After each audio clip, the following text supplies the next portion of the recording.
Hello दोस्तों, नमस्कार। भोजपुरी लोकगीत आनंद में आप सबका बहुत बहुत स्वागत है। आज लेकर आई हूँ मज़ेदार कारवा गीत। आप लोग वीडियो कैसा लगा कमेंट में ज़रूर लिखें।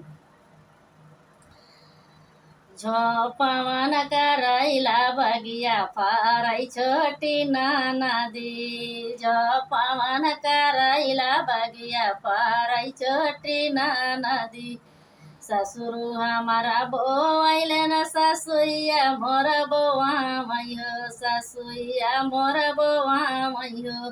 हमहू अपने यार से बोआई बै छोटी नाना दी।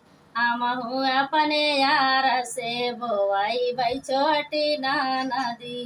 झपवन करैला बगिया फरै छोटी नाना दी। झपवन करैला बगिया फरै छोटी नाना दी।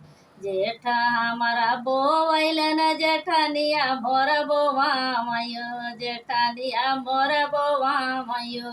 हमहू अपने यार से बोआई बै छोटी नाना दी। हमहू अपने यार से बोआई बै छोटी नाना दी। झपवन करैला बगिया फरै छोटी नाना दी। झपवन करैला बगिया फरै छोटी नाना दी। देवरा हमारा बोआइले न देवरानिया मोर बोआ मैयो। देवरानिया मोर बोआ मैयो।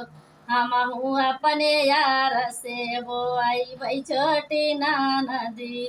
हमहू अपने यार से बोआई बै छोटी नाना दी।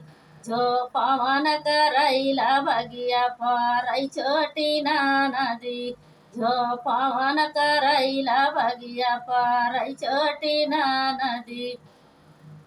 समिया हमारा बोआइले न सवतिया मोर बोआ मैयो। सवतिया मोर बोआ मैयो। हमहू अपने यार से बोआई बै छोटी नाना दी। हमहू अपने यार से बोआई बै छोटी नाना दी। झपवन करैला बगिया फरै छोटी नाना दी। झपवन करैला बगिया फरै छोटी नाना दी।